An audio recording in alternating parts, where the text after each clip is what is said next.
जिनके जीवन में संत गुरुदेव गोविंद, तो कोई उनको शाप या मंगल नहीं कर सकता। जिसके जीवन में कोई संत है, कोई गुरुदेव है, गोविंद है, उसका अमंगल नहीं हो सकता। इसलिए तुम जल्दी से किसी को गुरु रूप में वरण करो। देखो, शास्त्र कहता है यदि ज्ञानी हो, तपस्वी हो, तो अपने से अवस्था में छोटा भी हो तो उसके पैर छूने चाहिए। उसके चरण छूना निंदनीय नहीं है, क्योंकि वो बंदनीय पुरुष है, आप बंदनीय हो। इस सेवा अपराध है, इनसे बचना चाहिए। पहला है सवारी पे चढ़ करके भगवान के दर्शन करने जाना। अगर आप जा भी रहे हैं तो कम से कम 100 कदम पैदल चलें, इतनी दूर वाहन खड़ा कर दो और नंगे पैर वहां से जा। खड़ाऊं या पादुका पहनकर भगवान के मंदिर में दर्शन के लिए जाना, यह अपराध है। हमें तो यही प्रार्थना करनी है कि सीढ़ियों के नीचे तो उतार दो जूता चप्पल। कुछ लोग तो ऐसे हैं कि टोके ना तो जूता चप्पल पहन के ही दर्शन कर ले। इतने सुकुमार तत्व हैं कई ऐसे। भगवान के मंदिर में सवारी में चढ़ करके जाना या खड़ाऊं पादुका पहन करके जाना, ये निषेध है, ये अपराध है। दूसरा, रथ यात्रा, जन्माष्टमी, राधाष्टमी, रामनवमी, अगर आप नहीं कर सकते, आप में सामर्थ्य नहीं, तो जहां उत्सव हो रहा हो वहां सम्मिलित हो जाना चाहिए। ये भागवतिक महान उत्सव हैं भगवान के प्रादुर्भाव के, उनमें सम्मिलित हो जाना चाहिए। अगर ऐसा नहीं तो ये भी अपराध के अंतर्गत आता है। तीसरा, भगवान के श्री विग्रह के दर्शन हुए पर आपने प्रणाम नहीं किया। जैसे ऐसे जहां हो इतना जरूर करो, चाहे जिस भगवान के हो, इसमें अनन्यता नहीं है। जैसे परिक्रमा लगाते थे, हनुमान जी की आरती हो रही, जय राधा वल्लभ लाल की, 1 मिनट रुके, उनकी आरती हो रही, महाभागवत है, सब संतों को प्रणाम करते हो, हनुमान जी को प्रणाम नहीं करोगे? हनुमान जी महाभागवत, उनको प्रणाम करने में तुम्हारी निष्ठा बदल जाएगी क्या? जय राधा वल्लभ लाल की आरती हो रही, उसी में दर्शन मेरे प्रभु इस रूप में विराजमान। जो भी देवालय, जो भी मंदिर अगर हमारी दृष्टि में गए तो ऐसे प्रणाम, उनसे बढ़कर थोड़ी हो। सब में हमारे प्रभु सर्वान वस्तुतया निरीक्ष परम स्वाराध्य बुद्धिर्मम। प्रभु के श्री मूर्ति के दर्शन करके प्रणाम न करना या जूठे मुंह अपवित्र अवस्था में प्रभु के दर्शन करने जाना। पवित्रता अगर नहीं रहेगी ना तो बुद्धि भ्रष्ट होती रहेगी, पक्का समझ लो। पवित्रता की बहुत जरूरत है। आजकल प्राय पवित्रता का ज्ञान नहीं रखते हैं। अशुचि अवस्था में दर्शन करना। अगला, एक हाथ से प्रणाम करना भगवान को। जैसे श्री विग्रह भगवान का है तो एक हाथ से ऐसे नहीं प्रणाम किया जाता। संत को, गुरुदेव को, भगवान को ऐसे। एक आए थे एकांतिक में, तो हम कहा भैया इसका मतलब क्या है? तो हम कहा ये तो नेता, मित्र, दोस्त ऐसी जगह होता है। कहा भगवान और संतों गुरुजनों के सामने तो ऐसे, हमको तो ऐसे ठीक है। ये राजकीय विभाग में चलता है, भगवत विभाग में ऐसे चलता है। कर जोड़ करके भगवान को, गुरुदेव को, संतों को ऐसे हाथ जोड़कर, एक हाथ से भगवान को ऐसे नहीं किया जाता, प्रभु को ऐसे नहीं किया जाता। प्रभु के श्री विग्रह के सामने एक हाथ से प्रणाम करना या गुरु जी को। इतने सत्संग नहीं ना, तो प्रायः आजकल के बच्चे प्रियता में दाहिने हाथ में मोबाइल होता है और बाएं हाथ से ऐसे करते हैं। रोज हमें होता है, हमें रोज होता है। और बाएं हाथ से जानते हो किसको किया जाता है? शत्रु को। जब किसी राजा के यहाँ संधि कराने या गुप्तचर या दूत ऐसे, तो अब उस राजा को तो करना ही पड़ेगा, तो बाएं हाथ से करता था। तो वो समझ जाते थे शत्रु पक्ष का है। और वो वीर इतना कि गर्दन उतरा सकता है लेकिन दाहिने हाथ से सलूट नहीं कर सकता, क्योंकि शत्रु पक्ष का है तो बाएं हाथ से ही करेगा। एक हाथ से प्रणाम करना या बाएं हाथ से प्रणाम कर। अब सत्संग नहीं तो बेचारे नहीं जानते हो, राधा राधा नहीं बोलेंगे, राधा राधा बोलो तुम्हारी वाणी पवित्र, तुम्हारा जीवन पवित्र। हमें बहुत सुख मिलता है जब कोई रास्ते में जैसे राधा राधा तो हम खड़े हो जाते हैं, राधा राधा राधा, आपका भी मंगल, हमारे कानों का भी मंगल, और हमारा हृदय गर्व में भरता है, मेरी महारानी जी का नाम लिया जा रहा है। परिक्रमा करते समय प्रभु के श्री विग्रह के सामने आकर के ना रुक करके प्रणाम करना और ऐसे घूमते रहना, यह भी अपराध है। परिक्रमा तो एक परिक्रमा की, सामने आए प्रणाम किया, फिर दूसरी की, फिर सामने आए प्रणाम किया। 4 परिक्रमा अपने प्रभु की होती है, हरिप्रियाजू की 4 परिक्रमा। और प्रभु के श्री विग्रह के सामने पैर पसार करके बैठना है। प्राय जिनको सत्संग नहीं मिला वैसा, राधा वल्लभ जी में जैसे वो बारंडा है ना सामने, हाँ चौकस ऐसे ऐसे बैठ के पैर ऐसे, अपराध है। प्रभु के सामने पैर लंबे करके या ऐसे पैर घुटनों में बांध करके बैठना। प्रभु के श्री विग्रह के सामने दोनों घुटनों को ऊंचा करके उनको हाथ से लपेट करके प्रभु के श्री विग्रह के सामने ऐसे ऐसे नहीं, या तो हाथ जोड़े खड़े रहो या ऐसे हाथ नीचे कर लो, मतलब एक सौम्य मुद्रा होनी चाहिए। यदि वहां खड़े हो वैसे उचित तो यह कि जितनी देर खड़े रहो हाथ जोड़े खड़े रहो प्रभु के सामने। पर जिनको सत्संग नहीं मिला, जिनको ज्ञान नहीं, तो प्राय ऐसे खड़े होते हैं प्रभु के सामने, प्रभु के सामने, गुरुदेव के सामने, संतों के सामने ऐसे नहीं खड़े हुआ जाता। और प्रभु के सामने बैठ करके सोना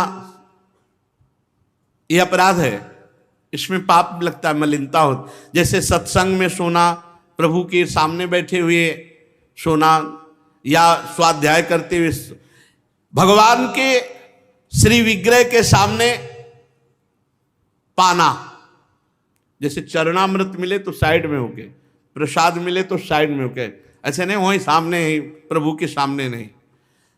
भगवान के श्री विग्रह के सामने झूठ बोलना, बात ही मत करो, मंदिर में बात मत करो, गलती हो जाएगी। कुछ भी अगर जरा भी झूठ निकला तो वज्र की लीक हो जाएगा, भोगना पड़ेगा। मौन रहो, जब कोई कहे हमें बात करनी, गेट के बाहर मिलो मंदिर के।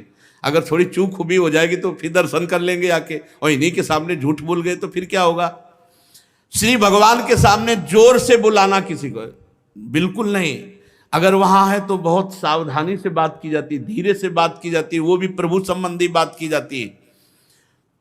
भगवान के श्री विग्रह के सामने आपस में कुशल मंगल पूछा, और कैसे हो, प्रभु सामने वहां पूछ रहे और कैसे हो, अपराध बन रहा है। उनसे पूछो कैसे हो, उनसे बात करो, प्रभु से, प्रभु के पास आए सही पूछो।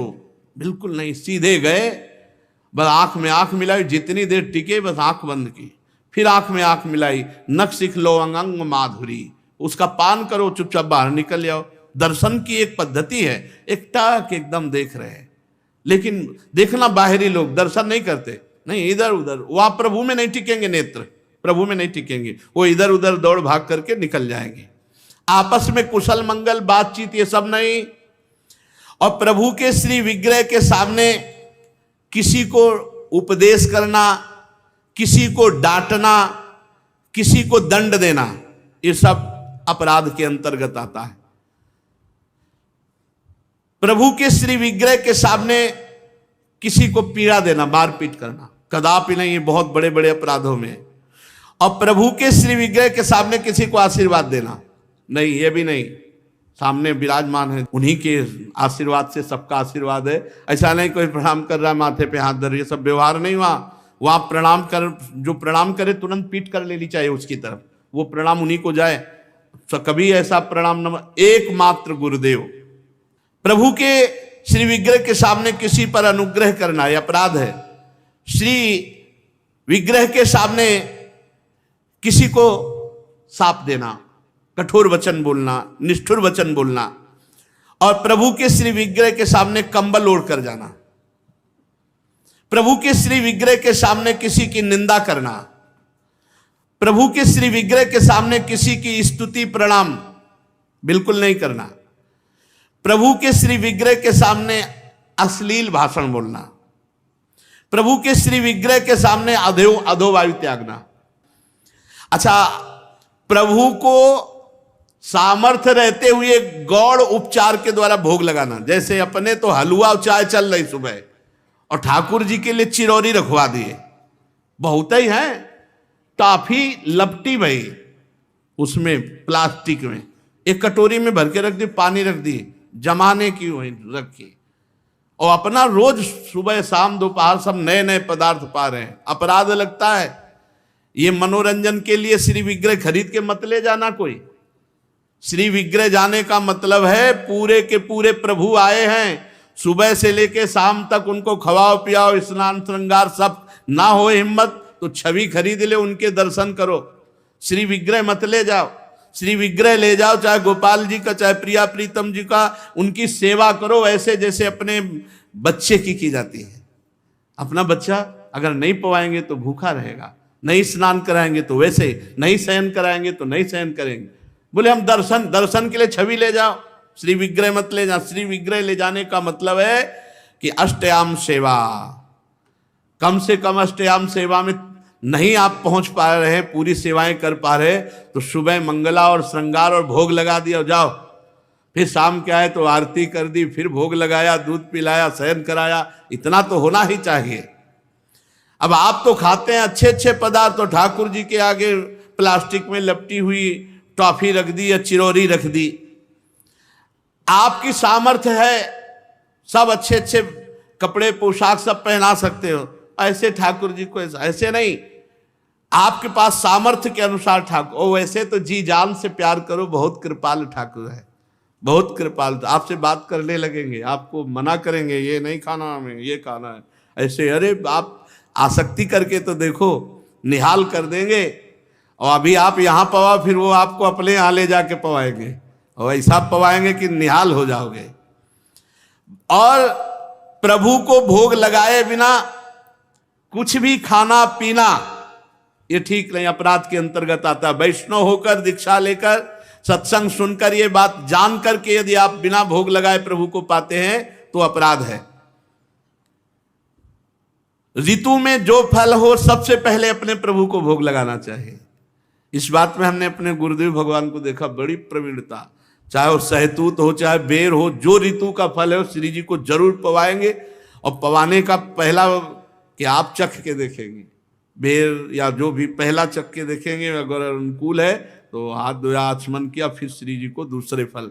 नहीं तो ऐसे भोग नहीं लगाते, पहले जैसे कुछ भी बनेगा तो पहले स्वयं चखेंगे फिर भोग लगाएंगे। और ये बाहर नहीं चलेगा, बाहर तो कहते जूठा कर दिया प्रभु को क्या पवाओगे, लेकिन अपने यहाँ अपने भाव हैं, भावोत्सवेन भजताम रस कामधेनुम। और किसी फल आदि का अच्छा भाग अपने लिए रख दिया और जो स्वाद रहित है वो प्रभु के लिए भोग लगाने के लिए, ऐसा ना करें। और प्रभु के श्री विग्रह के सामने पीठ देकर खड़े होना या पीठ देकर बैठना, जैसे पीछे प्रभु है ऐसे बैठना नहीं, इससे अपराध लगता है। गुरुदेव की अभ्यर्थना ना करना, गुरुदेव से कुशल प्रश्न ना करना, गुरुदेव की स्तुति ना करना, ये अपराध है। अपने मुख से अपनी प्रशंसा करना ये अपराध है। किसी भी देवता की निंदा करना ये अपराध है। इन 32 अपराधों से देवर्षि नारद जी हमारी रक्षा करें। अपने ठाकुर को जो सेवा में विराजमान की हो, इतना दुलार करो कि हर समय दिमाग में छा जाए, वो आपसे मांग करने लगे। आप तो काम पूर्ण काम प्रभु के हृदय में आपका अपनापन कामना पैदा कर दे। अब हमें ये पहनना है, अब हमें ये पाना है, चलो हमको वहां ले चलो, चलो अब ऐसा करो। आप्त काम पूर्ण काम प्रभु के हृदय में कामना पैदा कर दे, आपका अपनापन, तब हमारी सेवा सार्थक हुई। जब हमारे स्वामी हमारे हृदय को अपने वश में करके मांग प्रकट कर दें। आहा अहो भाग्य उन उपासकों का जिनके साथ उनके अर्चा विग्रह ठाकुर खेलते हैं, मांग करते हैं। पर यह बात अंदर ही अंदर रहनी चाहिए, कभी अपनी प्रशंसा के लिए इसे व्यक्त नहीं करना चाहिए, नहीं तो खेल बंद हो जाएगा।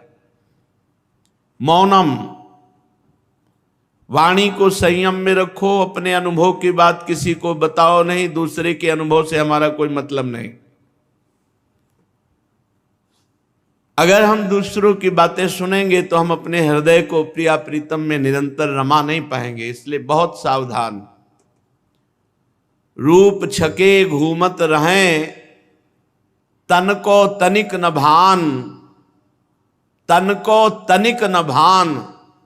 ये स्थिति नारायण दृग जल बहे, यह है प्रेम पहचान। अपने प्यारे की याद में अधिपाण कपोल आद्य भावोत्पुलक कुलहा कलनयन सुकेली वृंदम। ऐसे हथेली पर कपोल टिकाए हुए अश्रुप प्रवाह करते हुए प्रिया प्रीतम की रूप माधुरी, उनकी लीला माधुरी, उनकी केली में चित्त समाहित है, चित्त डूबा हुआ है। कुरमौन मनी आस्व वृंदावन, सीधा वृंदावन में मौन का आश्रय लेकर, वाणी को मौन करके और शरीर से व्यर्थ चेष्टा ना होने पावे, एकांत भाव, आद्य भाव, श्रृंगार भाव, महामाधुर्य रस, प्रिया प्रीतम की रस केली जो श्रीमद चतुरासी जी में, श्री 42 लीला जी में, श्रीमद केलीमाल जी में, ये सब महासुखमय प्रिया प्रीतम को सुख पहुंचाने वाली केली है। इसका गायन मात्र से युगल सरकार बहुत प्रसन्न होते हैं। श्री प्रिया प्रीतम के केलीवन वृंदावन में जो अश्रुप प्रवाह प्रिया प्रीतम के लिए होता है, आह धन्य जीवन उसका हो गया। अपनी वासना पूर्ति के लिए, शरीर संबंधी के लिए मोह ममता से युक्त होकर तो जगत रो ही रहा है और रोना ही पड़ेगा सबको, लेकिन प्रभु के लिए कोई रो रहा है, प्रभु के लिए आंसू बहा रहा है। हाँ, सा तरती सा लोकान तारयति, वो स्वयं तर जाता है, वो लोगों को पावन करने की सामर्थ्य रखता है, जो भगवान के लिए विकल होकर के अशुभ प्रवाह करता है। अपने प्यारे की याद में जो अशुभ प्रवाह करता है, यही हृदय की समस्त कालिमा को धो करके भगवत प्रादुर्भाव, भगवान उस हृदय में प्रकट हो जाते हैं। जहां अश्रुओं से कपोल भींगने लगे, नाम स्मरण करते हुए रोमांच होने लगा, भाव देश में प्यारे की मधुर मूर्ति विराजमान है। बस अब आगे कुछ करना नहीं हो तो अपने आग लीला का प्रादुर्भाव होना, प्रिया प्रीतम की सेवा सौंज में चित्त का पूर्ण रूप से लीन होना, अपनी शुद्ध विस्मरण हो जाना, शरीर चेष्टा युक्त है या चेष्टा रहित, शरीर भान रहित चेष्टा होना, शरीर भान रहित चेष्टा होना, ये सब दिव्यता,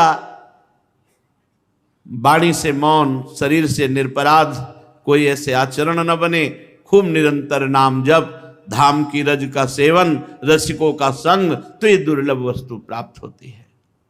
चलते हैं श्रीमद् भागवत महापुराण, प्रसंग चल रहा है प्रचेताओं के, 10 प्रचेताओं के एक महान पुत्र श्री दक्ष प्रजापति। ये वही दक्ष प्रजापति हैं जिनका अपराध बन गया था भगवान शंकर से, जिसके कारण बकरे का शर लगाया गया था। शरीर पूरा होने के बाद ये यहाँ प्रचेताओं के यहाँ मारिशा के गर्भ से श्री दक्ष जी का प्रादुर्भाव हुआ।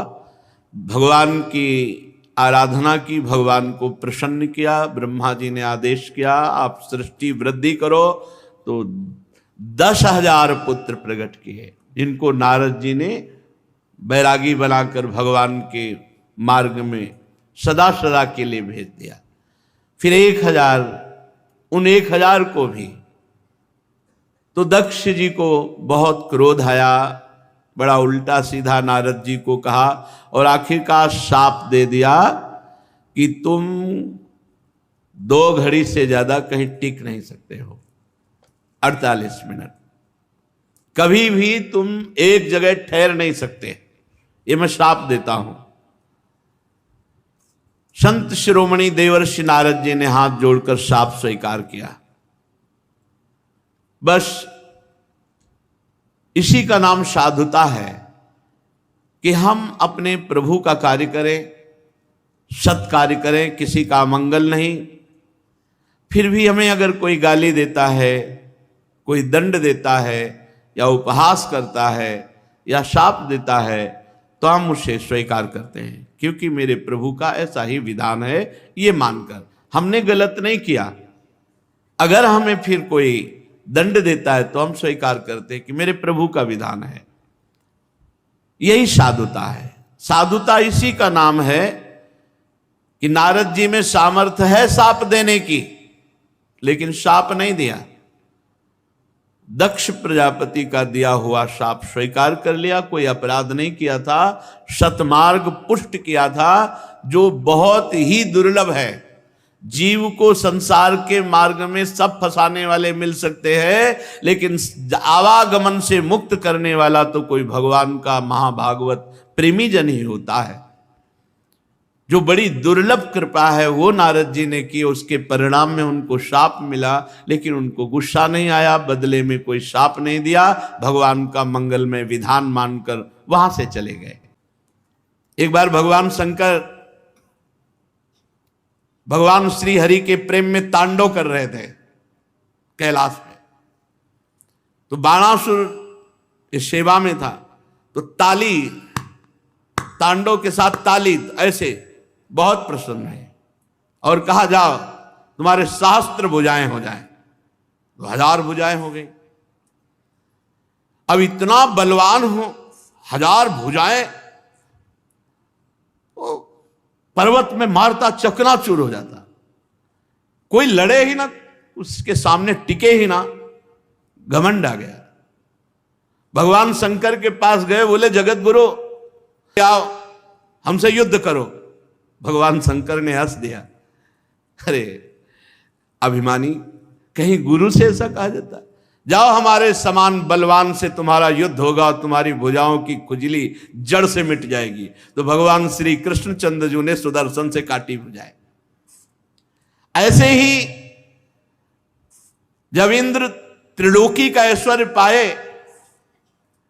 तो बड़े घमंड में आ गए। ये को नरस जन्मा जगमाही, प्रभुता पाहि जाहि मद नाही।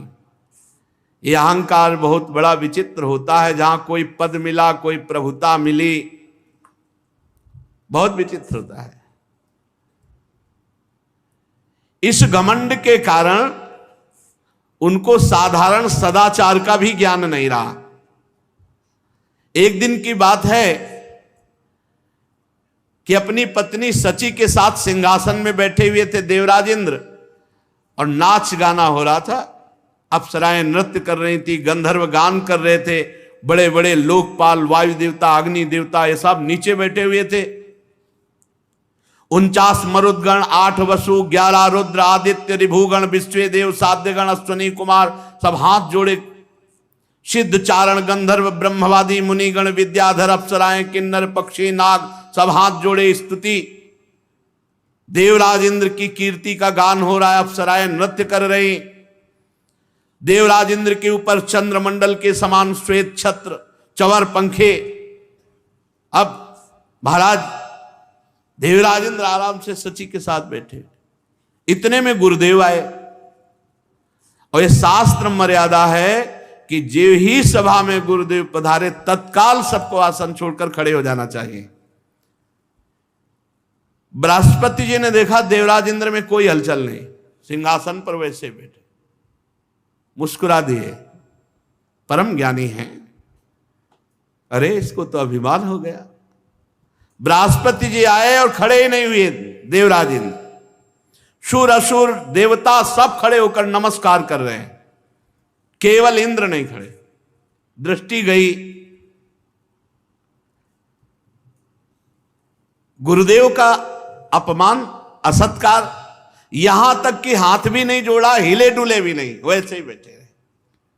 त्रिकालदर्शी सर्व समर्थ बृहस्पति जी ने देखा कि घमंड, ऐश्वर्य का घमंड, बस तत्काल वहां से सर नीचा किया, वापस सभा से हो गए। ये बहुत बड़ी हानि हो गई। गुरुदेव का अपमान, सर्वनाश। जब बृहस्पति जी चले गए तब देवराज इंद्र को होश आया कि अरे तो हमने अपमान कर दिया अपने गुरुदेव का। ये घमंड बहुत बड़ी गलत है। ये अगर आ गया तो इसका काम ही है केवल विनाश करना, पतन करना। अहंकार आ जाए, घमंड आ जाए तो निश्चित पतन हो जाएगा, निश्चित। वो समझ गए कि गुरुदेव की अवहेलना की, अब कोई भारी न भारी विपत्ति आ जाएगी, भारी न भारी संकट आ जाएगा। अब वो तो चिल्लाने लगे, सभा में निंदा करने लगे, मैं कितना घमंडी, हाय हाय ये क्या हो गया, मैंने अपने गुरुदेव का अपराध कर दिया, मैं बड़ा मूर्ख हूं, मैं ऐश्वर्य के घमंड में, त्रिभुवनपति के घमंड में अपने परम पूज्य गुरुदेव की अवहेलना कर दी, गुरुदेव का तिरस्कार कर दिया, मैं बड़ा निंदनीय हूं। अपने आप चिल्लाने लगे। भला कौन विवेकी पुरुष होगा कि जो स्वर्ग की राज्य लक्ष्मी पाना चाहेगा? इस राज्य लक्ष्मी ने कैसा अपराध करा दिया, मेरे गुरुदेव का अपमान करा दिया। अब वो बहुत विचलित हो गए देवराज इंद्र। बृहस्पति जी ज्ञान के अथाह समुद्र हैं। देवराज इंद्र खोजने लगे कि गुरुदेव के चरणों में पढ़ करके क्षमा याचना करूं, पर बृहस्पति जी अंतर ध्यान हो गए।